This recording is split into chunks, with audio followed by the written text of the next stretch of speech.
All right, welcome to week 6. Holy moly, we are already in week 6. I cannot believe it. So this week is all about, it's a reflection week, which if you'd watched the first workshop in this series this week, then you will have already done the journaling piece around reflection and kind of where you're at right now in terms of life and also where you're at in the program. So following on from reflection and workshop 1 for this week is how to stay motivated basically to actually achieve your goals. Yes, we've done all this great things so far, learning the tools, seeing where you're at in your current life right now and putting some thoughts and tools and practices in place to be able to start shifting and changing those things. But once we're done with our time together, like how do you actually stay motivated towards reaching whatever it is that you want to reach, right? Because reaching our goals, it's not always going to come easy. Sometimes it will, but sometimes it won't. And so that's why knowing how to stay motivated is so incredibly important when it comes to getting what you actually want in the long term, okay? And I think we live in a world just full of more distractions than we've ever had before. And what often comes with distractions is it can just be harder to stay focused and productive on the things that, it is that you want or that you need to do or that you said you were going to do, and not just kind of given to what's easy in the moment. Now, I've not always been a super motivated person. Some days it's like, yes, all right, let's go, fire up me, and it's boom, boom, boom. And other days, let me tell you, I just want to stay in bed with Netflix and do all the things as well. And so I guess what I've learned through being able to live in a place of a lot more flow is being able to manage how I feel on specific days or, times of the month or times of the year or, whatever it is that's going on. And I've really dived pretty deep into some research really, and my own coaching, practices, like with my own personal coach, and also just making sure that I'm actually, how do I want to say this? Like checking in with myself regularly and also like documenting how it is that I'm doing and checking in with that along the way. So, like we did back in week 3 with the Wheel of Life thing, activity, like I check in with that about 4 times a year with myself, just to see if things are in alignment of where I'm at right now and if I'm really happy with it or, okay, that's why things are feeling a bit yuck. I'm not doing more of this and less of that, right? So I wanted to give you guys some tips today on what I've learned through my own personal experience, also the research that I've done, and a lot of invested time and money and energy and conversation and practice with my own coaches about what I have found about being able to stay motivated towards reaching what it is that you want, okay? So if you want to write these down, go for it, grab your journal, or you can print the downloadable a homework piece that I've given you, which has got all of these on it as well. So you get to choose how you want to keep a record of these. So let's dive in. My first one that really sticks out to me is number 1, it's about money. Don't assume that money will always motivate you, okay? And I used to think that, right? I'll do this client. I'll take on these sessions. I don't really gel with this person, but I really need the money. So I'm just going to do it anyway. Let me tell you that many people think like this. Many people think that the money will be enough to motivate them, and also that when they're doing that initially, it's like, yeah, okay, I'm just on the money train, blah, blah, blah. I can keep this up, but it's not sustainable. It's really not sustainable to have motivation just for financial reasons when you're not actually loving what it is that you're doing. And so I question that if you're doing, a specific job or have a career or something that's based around money that you're not really loving, you will find very quickly that there is no amount of money that is worth swapping parts of your life for activities or jobs or clients or whatever it is that don't align with you. And you'll feel that. You'll know exactly what you mean. So my tip for you on this one is really be true to yourself when it comes to setting your goals and don't be motivated by the money.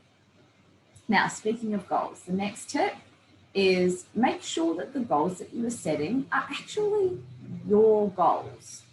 One of the biggest challenges, I think, with staying motivated and sticking to your goals is actually making sure that the goals that you've set are ones that you really want to attain. Sometimes what I found, specifically working with other clients,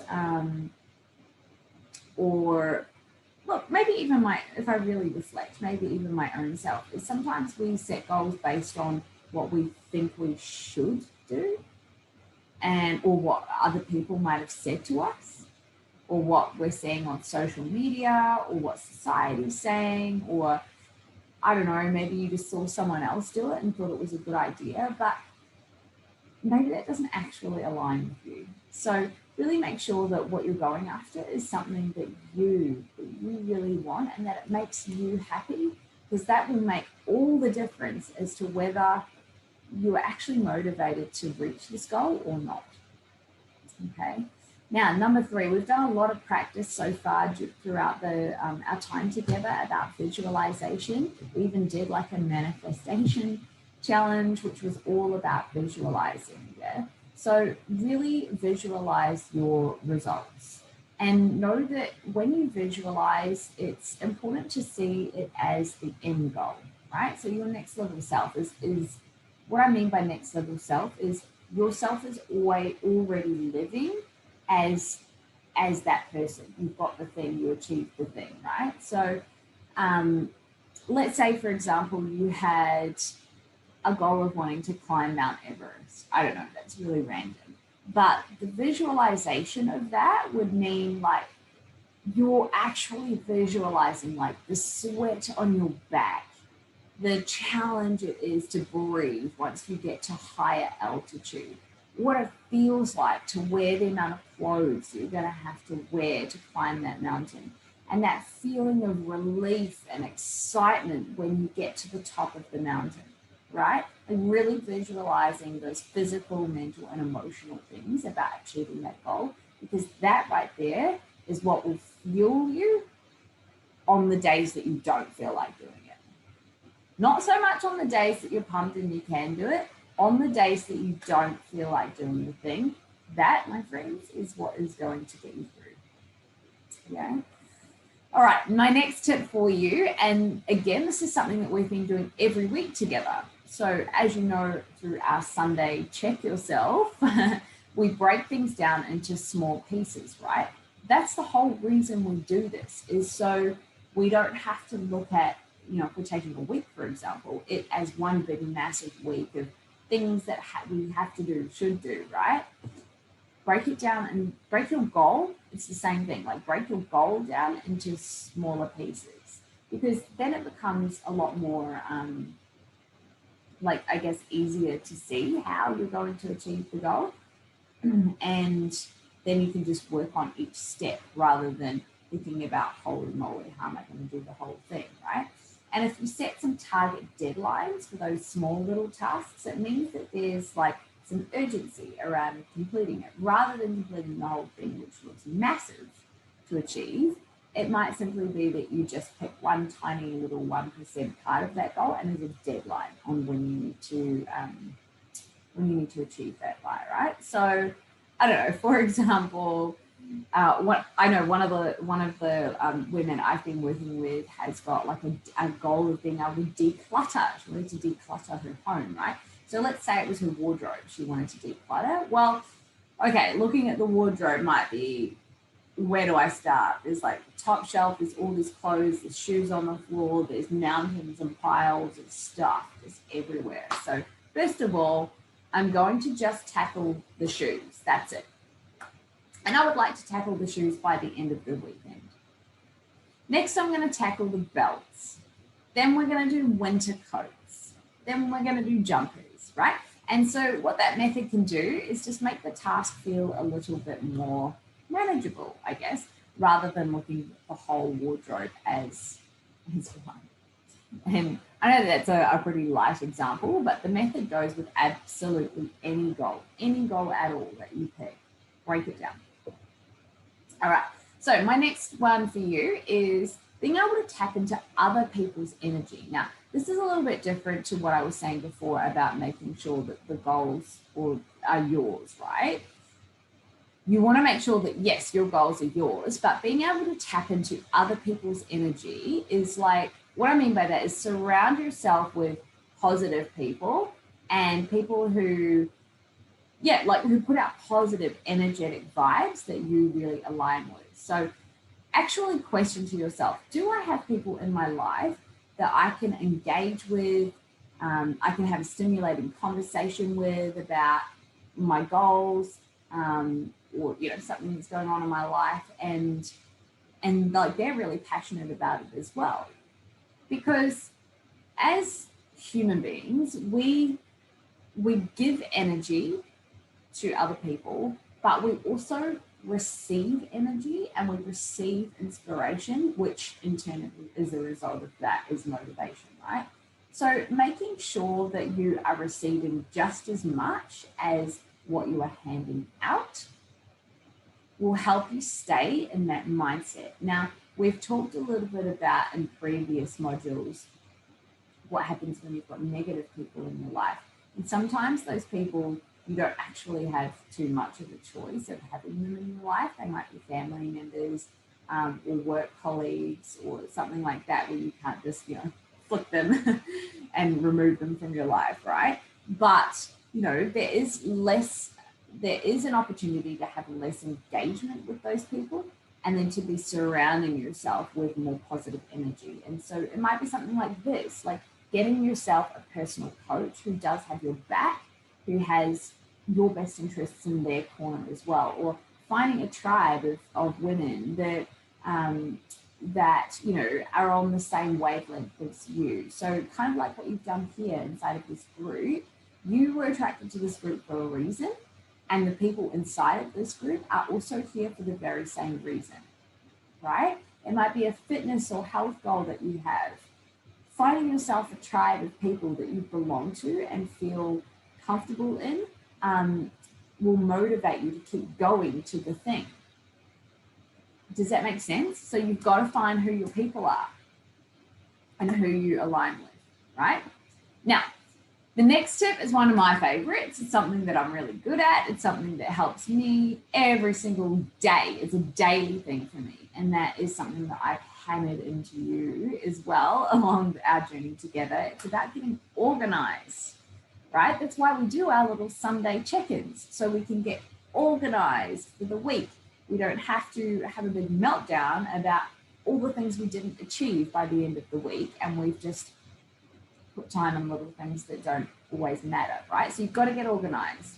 I find that like when I'm working on a really big project, nothing zaps my energy more than being really overstimulated and having a cluttered mind and just not knowing where the hell I'm at and where to start, right? And I just totally fall off and then procrastinate picking up again. So what I do is I actually sit down and move through that organization process by brain dumping what's in my head into an actual organized list, or I talk it out with someone that I might be working with, or anything like that. And I actually put some specific times, I time block the allocated tasks, right? So for example, let me show you this. Now, hilariously, this actually goes against everything I taught you in the Sunday check-in, but there's a purpose for it. So oh, you can't see it very well on the camera, but this is my to-do list, right? And it's a page. Now I know that I've encouraged you away from having like massive, big, long to-do lists. However, this particular one was based around just one project I was working on, right? So this isn't like must do washing, groceries, business stuff, pick up kids, like blah, blah, blah. It wasn't all that. This is just one project I've been working on, and these are all the little tasks that needed to be done.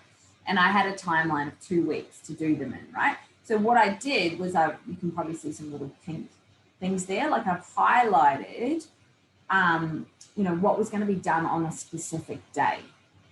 And then I go into my diary and I time block. Okay, from 10 o'clock to 12 o'clock, I'm going to work on this piece. And then from 1 o'clock to 4 o'clock, I'm going to work on this piece, right? So even though this is 2 weeks worth, I've broken it down into tiny little hours. And that's how I've managed to cross literally everything but 2 things off the list so far. So got to get organized. And that is a massive key to being able to stay on track. It's also, for me, it helps me stay motivated because I don't have to see the whole goal as one big thing. I can just see it as like little stepping stones along the way, right? Now, this next one is something that I've learned really hard and heavy. Being a very sensitive person who in the past, I highlight, has taken literally everything very personally, no matter whether it was in my control or not. So this is something that I've learned very hard and heavy, and it's not worrying about all the things that you can't control. Because ultimately, you don't have control over it. So what is the point in spending so much energy on something that you actually have no control over what the outcome of that is going to be?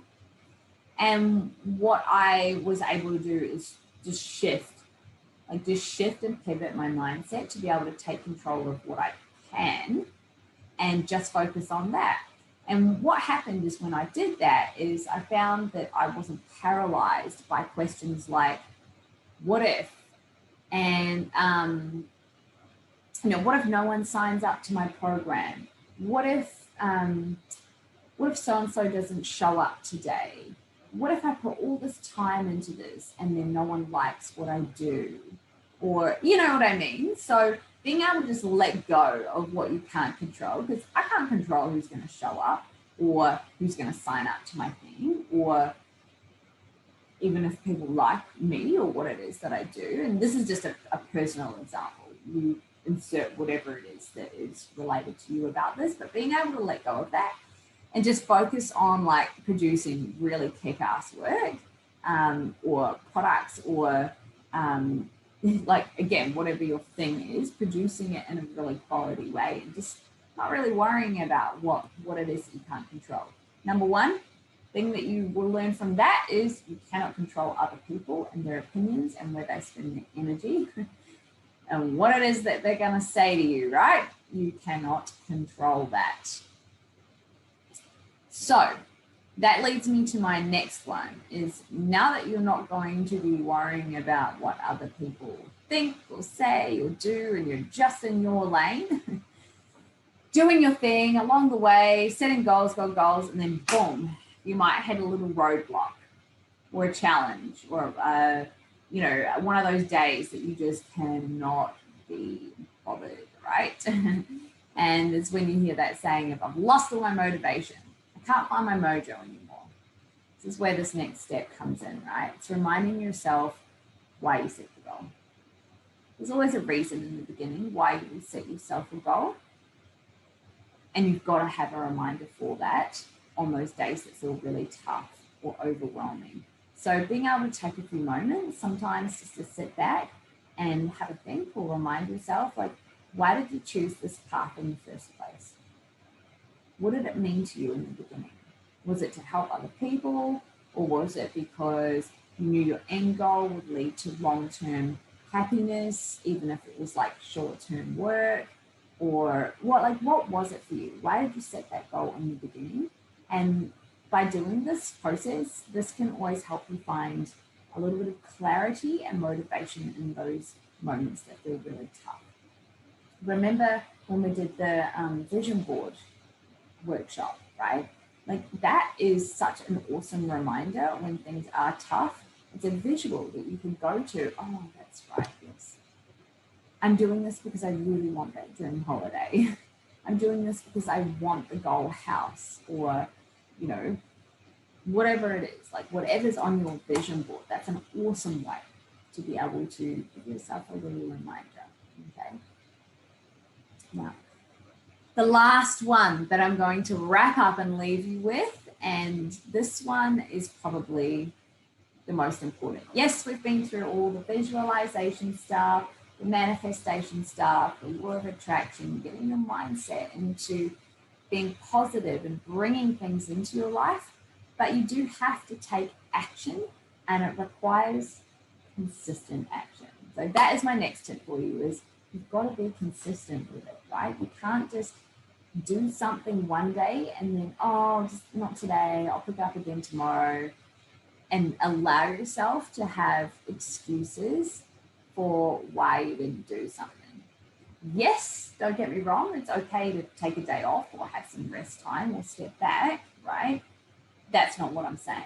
You've got to be consistent, though, with what it is that you are working on. So it's about taking small action. Remember, we talk about in our Sunday check for yourselves is the 1%, right? So it doesn't have to be big, massive hours worth of stuff.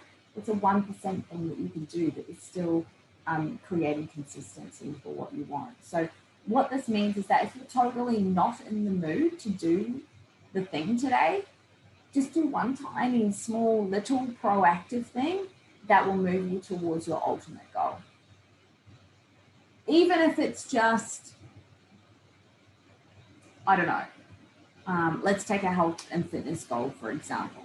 Even if it's just eating a healthy meal, or having the glass of water that you don't feel like having, or going out for that walk just for 5 minutes, even if you really didn't feel like it, just 5 minutes. What are the 1% things that you can do? There's tiny little things in the moments that you really don't feel like it that still add up towards your goal. Because staying motivated, it is absolutely within your reach. Absolutely is. It's within everybody's reach. And it's often just about keeping your end goal in mind and being able to break down the larger end result into manageable, smaller steps. That's all it is. That's the whole secret around what we've been talking about for the last 6 weeks together. We just had to go through that breakdown process with you in the beginning to be able to learn that final lesson, right? So I encourage you to go back to the workshop that we did at the start of this week with the reflection and ask yourself, did I wholeheartedly answer these questions, or is there something more that I could add to these? And what did you take out of today's workshop as well? Like, what is it that you could be more consistent on, or need to break down smaller? Do you need to surround yourself with a more positive circle of influence, or do you need to get yourself involved with having a personal coach for a little while who can really, like, one-on-one work with you towards breaking or unlocking your barriers, limiting beliefs, or set that fire alight in you? Like, what is it that you need to do as your next step? Now that you've unlocked all of this with me here, like, now that you've unlocked all of this, like, what's the next step for you? And so I want you to write that question down, and I want you to have a look at the reflection piece that you've done from the workshop earlier this week and put the two together and come up with the answer for you. Yeah. Now this might take you a little while to do. You might have to sit on it and you might have to go back to it a number of times. Add a little bit more, add a little bit more. That's okay. That's okay. So I'm going to wrap it up here. I would love to know what your number one takeaway was from today's workshop. What are the things that you've gone, yes, tick, tick, tick, I'm doing that already and it's amazing and I'm seeing results. And what are the things that you're not doing or you've done but you've kind of let go by the wayside or you didn't even know was a thing and you're like, oh, that makes total sense. Like, what were your golden nugget takeaways from today's workshop? I'd love you to drop a comment over in the Facebook group. Drop a comment in there and let me know. Let me know what your golden takeaways are. And we will catch up again for one final video, which is going to wrap this whole thing up and really question, like, I want to know the answers, like what is next for you.